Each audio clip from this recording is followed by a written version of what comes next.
Alright guys, this is another ancient replay from the old Emperor. And I've only been showing TVZs. So let's see, I've shown a TVZ. I showed a TV... Or no. So I showed a game versus Goliath, that was TVT. Then TVZ. Then two more TVZs from the ancient replays. And then I thought I'd see how my TVP was looking back in the good old days. So this is another game on Nightshade. This is Emperor, which is I in the top left, and this is Bockelypse from Valid G clan in the bottom right. And let's see how this goes. So, I'm going for one gas so far. Let's see whether I go for a two gas. I don't think I even knew what a two gas was at the time, so I've always been a one gas expand guy. Anyway, let's see what this probe does on its way up into my base. Let's see, what's that?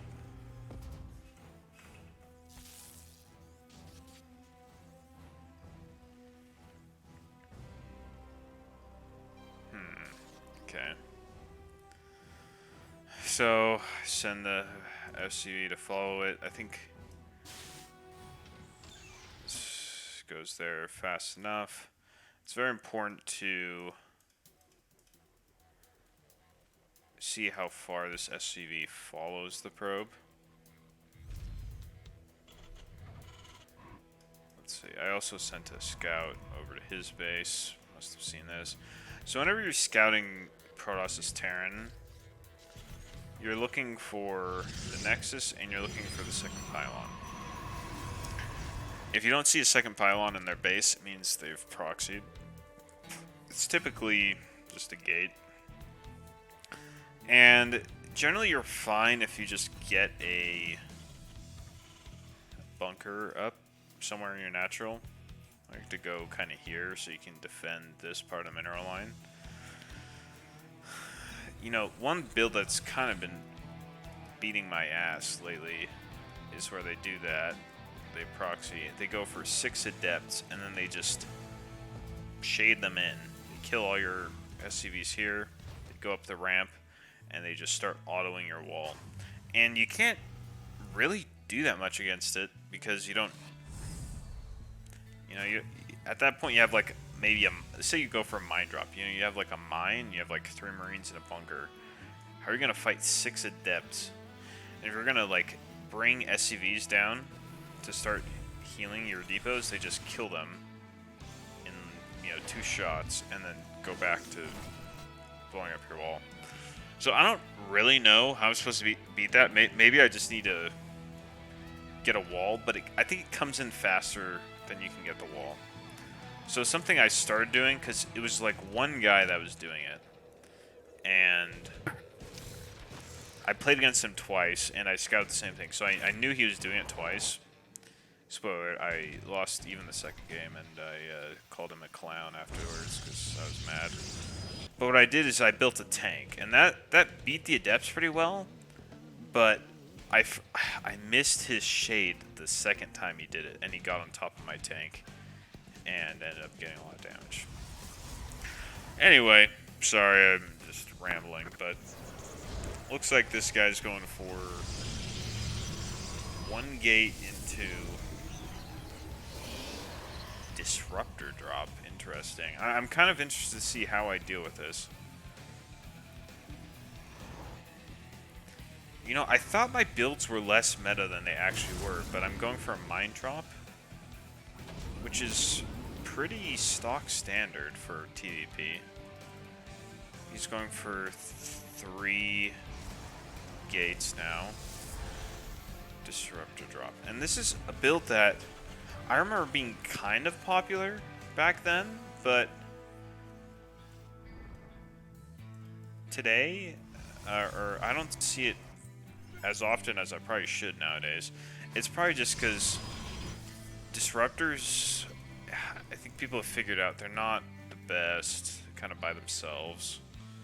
You just want to go for, like, if I don't die to this, I will be in good shape. So let's see how much damage this does. Okay, he's just sitting there. Oh, I don't know how to see only my vision. That would be kind of interesting. Oh my god, you fucking disgusting cheeser. This better be good. FCV ready. That's disgusting, man.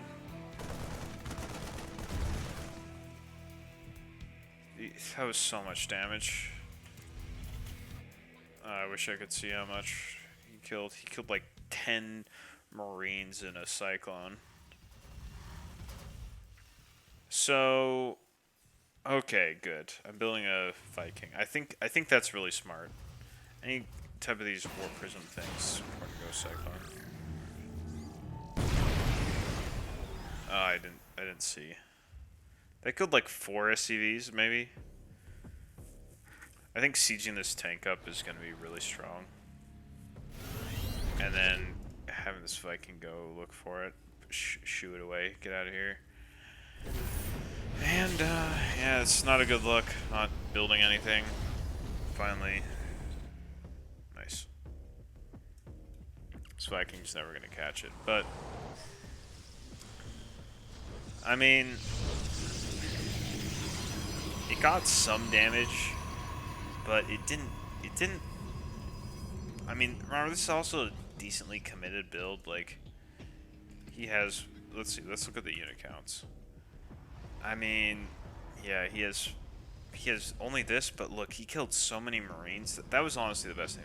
The SCVs, who cares? But that like 10 Marine kill, my army is so neutered now. There's nothing left. Oh my god. This build is actually disgusting. Why don't people do this more often? It's like if you're not paying attention to your army, you just lose free units.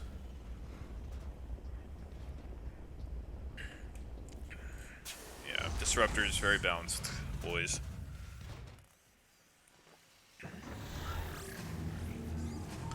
That's funny, I'm pretty good at paying attention to SUVs, but like the... Oh my god. The army I'm less good at, I guess. This is really bad. How long does this go? Okay. I also need to rally 10 over here. I mean, his macro is pretty ass. I feel like just like the level of play just does seem lower. And that could be just be like my bias, assuming I'm better now, but like I feel like a Protoss nowadays would have more than this.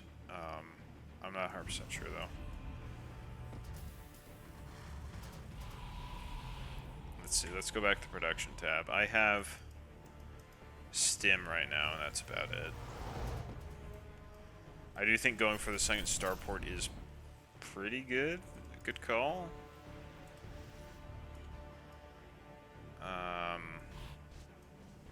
What happened to that warp prism?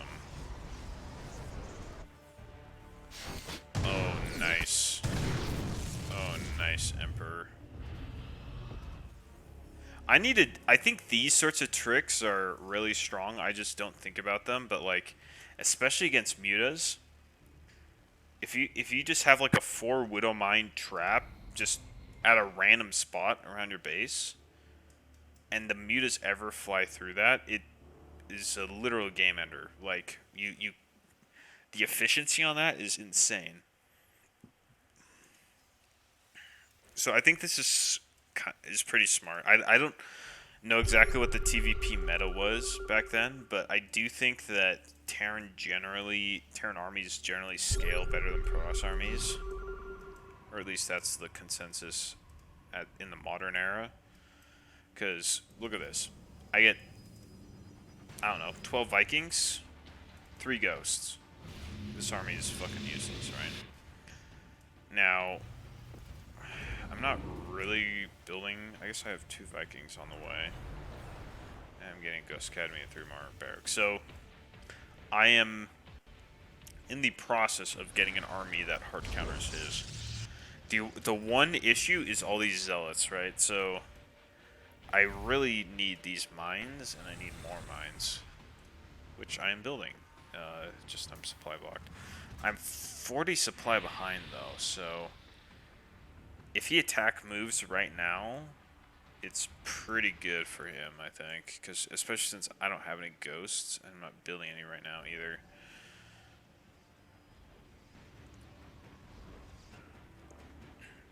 Now, if he waits for my +2, maybe that evens things out, but looks like he's just moving up to my 4th base. I wonder about this 4th base positioning. You know, oh god, he's only gonna attack once it finishes, isn't he?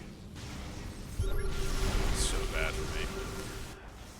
I think modern day, this is so optimistic for me.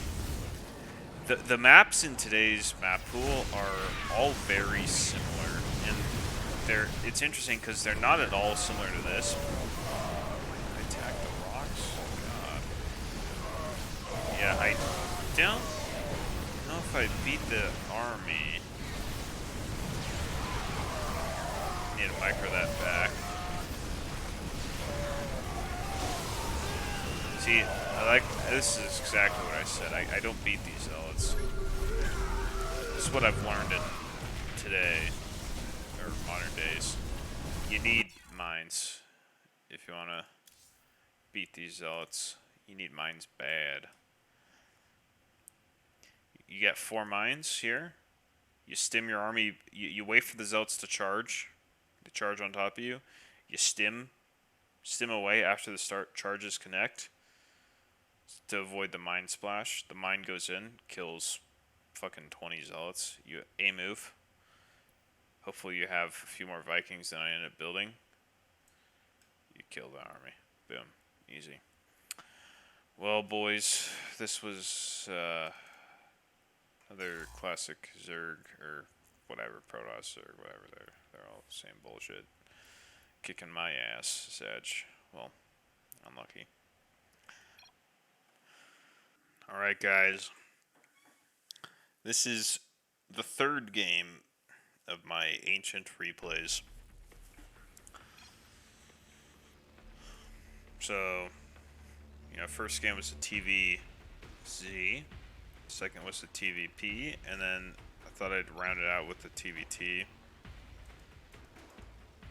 And I think the consensus I have thought, just because it's so self-serving, is that I am better than I used to be. At least, I think at least on, like, decision-making. And maybe I'm huffing just enormous amounts of copium, but that's my belief, at least. So, this is me in the top left, Emperor. This is Ender in the bottom left, or bottom right, whatever. And this map is Ephemeron, so let's remind ourselves a little. I kind of remembered the other maps that I showed, but I don't remember this one very well. So, 1, 2, 3. Looks like your 4th base is kind of far away. You have these 2 bridges on the outside of your 4th, so you probably take your 4th, go here. Or maybe you take your 4th here and take this for free, but probably not. Then you have these 3... Oh, this map is kind of coming back to me. You have 3 bridges in the center. Now, obviously, the rest is kind of mirrored. So, anytime you have these sorts of bridges, it kind of discourages attacks here. Because if you're on one side of the bridge, obviously, the other side tries to attack. They have to funnel through these, and then they'll get punished for it, just because funneling is pretty bad. So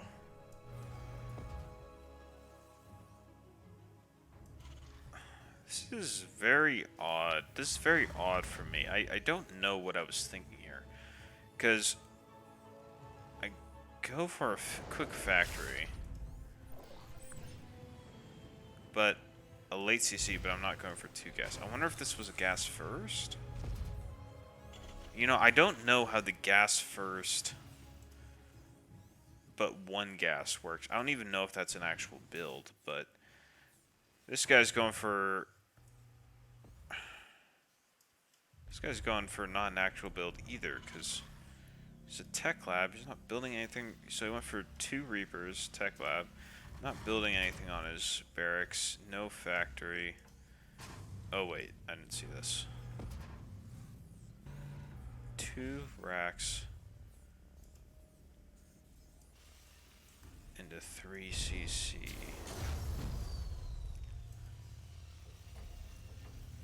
And I'm going for Reactor Hellion. I wonder if the meta back then was just way different from what it is now, because neither of our builds look right to me. And I should say again, like, I didn't really understand the builds back then. Well, I'm not giving myself enough credit. I honestly don't know how plugged in I was to, like, how I should be playing in TVT. But this doesn't look like a thing that you would do. And then massing Marines with no factory is also weird. And I think it looks like my build's gonna, like, be pretty good against this, because obviously Hellions do well against Marines.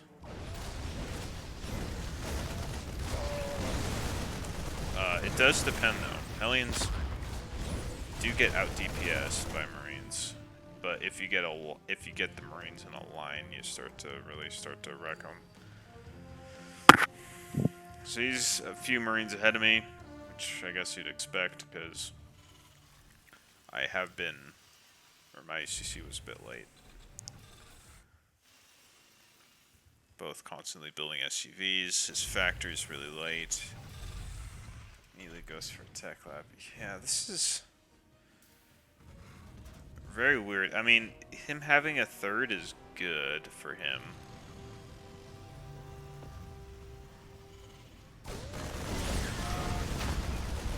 I want to see how well this does. It really did do very well, just because he did well at spreading out his Marines.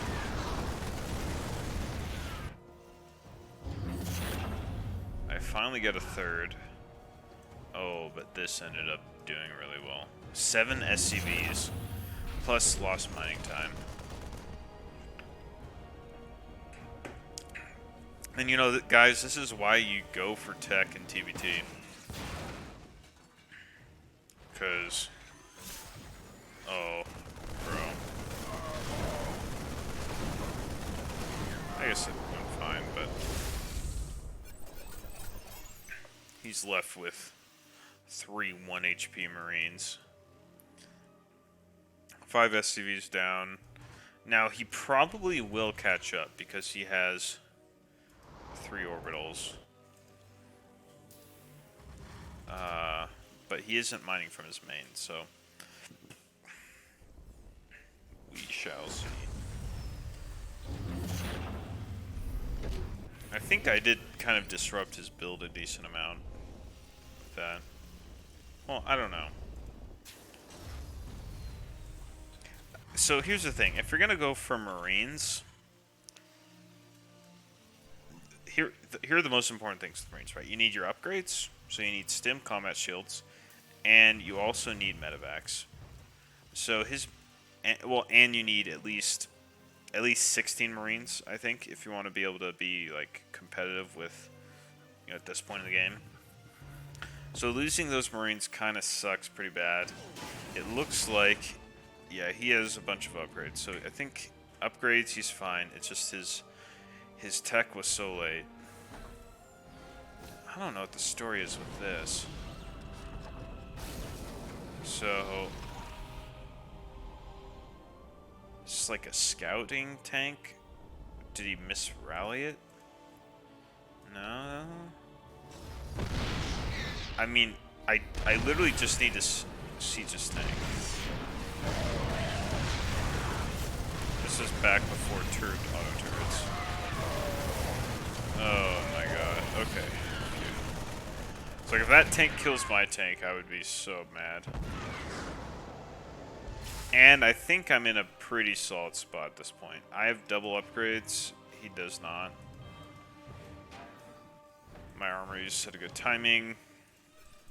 I think this was a time when I played TVT and I wasn't the best at getting a second factory, but like it's very easy to do and it's super important. If you don't get your second factory, you're pretty much relegating yourself, you're pretty much pigeonholing yourself into having to go mass marine and just outplaying your opponent. You're forcing yourself to outplay your opponent.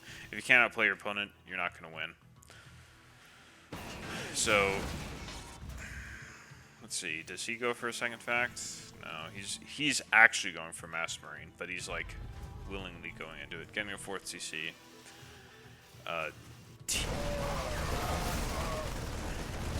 Looks like I lose this. Let's take a look at upgrades. I don't have combat shields yet, but it's halfway done. 10 marines in a minute. So, TVP, it's very important to get your army going pretty fast because TVP is like the one matchup where your army is actually competitive, or at least better, or it's actually better, I would say, than the Protoss is in the early to mid game. TVZ, no. Like, lots of Zergs will argue and complain, oh, Marine mine is OP, but no, dude. Ling Bane on creep, you can't do anything against it. And they have, you know, 4 or 5 hatcheries, 80 drones, right? You need a 4th CC. So Terran, TVT, you also need a 4th CC. And the reason why is because tanks are so good. You go 2-fact tank, you mass tanks, you defend, you'll be fine. You know, you don't. If the other guy tries to mass marines, your tanks will do well against it. TVZ, you also want to go for 4th CC because you won't be able to keep up with their economy, and your army's not going to beat theirs anyways. And I should say there are builds where you do go for, it's called an 8 racks. You go for, you know, the typical Terran. Actually, this for now. The typical Terran approach is you go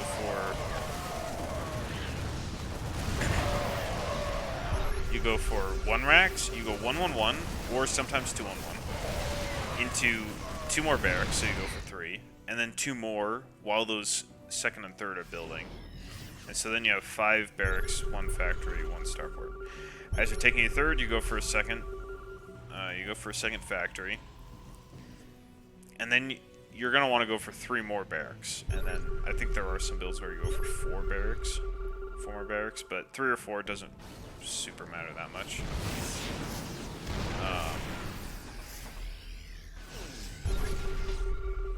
But yeah, so the 8 racks is, instead of getting a 4th CC, you go for 3 more barracks before the 4th. And then you're just pretty much all in and getting all the damage. And, you know, this is kind of interesting because this is the type of play that I would do nowadays. And I think it's very powerful in TVT. Both sides siege up. We're at a stalemate. Neither side can accomplish anything. So you just stim your Marines to the other side. In this case, I only stim this mount, which is pretty good, I think. And you're pretty much just forcing your opponent, like, either they have to do something here or they have to leave. And I think it's a lot better than, like, trying to attack their army here. I'm a big believer in, I don't know the exact word for this, but like, I think it's best to not, I think the best solutions to problems is not always addressing it head on or doing like the most obvious, like straightforward, like this is how I would solve this problem thing. Like attacking around the side does not directly fix this. The only way to directly fix this is to kill it, right? But in that way, you solve the problem indirectly, I guess. I don't know the best way to explain that, but that's kind of how I approach a lot of things in my life.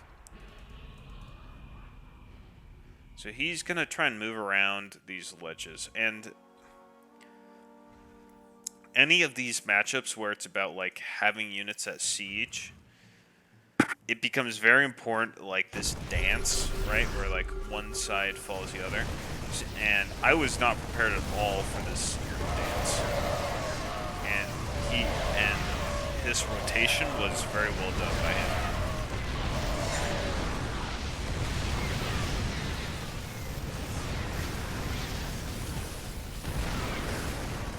I wish I could hover over these buildings and see.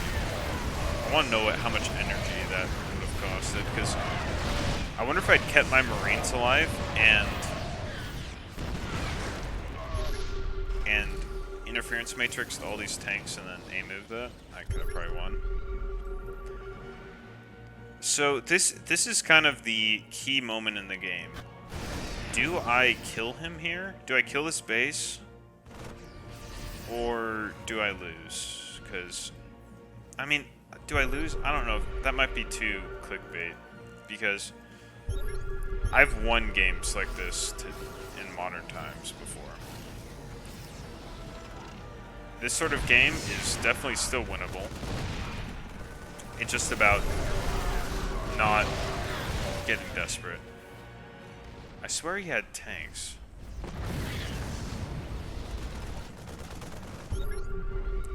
I mean, when you look at it right now, it looks very one-sided. He has one tank, and 6 of Marines have 8 tanks. What happened to those tanks in the medevacs? Did he lose them to my Marines or something? I'm actually very curious about that. What happened to those? Because now the game looks very powerful for me. Like, imagine if I push into here. Yeah, he is not going to win this fight. My TVT prowess continues on. Somehow. Classic pick up Marines into the tank fire, never mind. Okay, after this I'm gonna go back and see what happened to my tanks, or his tanks, because I'm very curious what he did. Yeah, I mean, at this point, yeah, look at this army. Game is over. He lost his 4th and he didn't rebuild it. I did. My 4th is done. I have 3k gas. Retreat my army. I think that's pretty good. I think it is important that I... Yep. Go across right now. Regroup and immediately attack.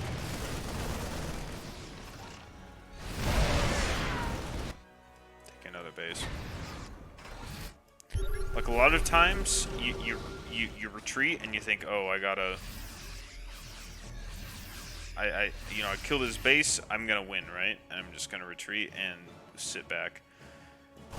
Retreating is good, but the most important thing about retreating is your army on the map is gonna be weaker than his army, because his is next to his rally point, so it's gonna be, have all its, it's gonna be all reinforced and everything. Whereas yours has been sitting out here for, a minute or two, and it's going to be weak. So retreating is important to reinforce, especially if you've macroed well. But at this point, when you've punished them, it is very important to, you retreat, you reinforce, and then you attack immediately. Get your, finish them off, right? Because if you just retreat and sit back, I've had tons of games where they just They just expand two times, and suddenly they're back in the game if you don't punish them after a minute or so. So I beat Ender, who's I guess just not the real Ender, I guess, from Ender's Game. I read that book in high school or something, but I don't remember that much about it. All I remember was that the author was Mormon, and the main character was Mormon as well, probably because the author was Mormon. And for those, well, I don't know, none of you will know, but I was actually raised Mormon, so I took some. I thought that was kind of interesting at the time, and now obviously, for those listening to my swear words, I'm a little bit less Mormon, but well, you all wanted to know personal things about our friend Emperor. God, I had 13 medevacs. Definitely a mistake I'd still make. Anyway, goodbye to Ender. He got his cheeks clapped. See you guys next time.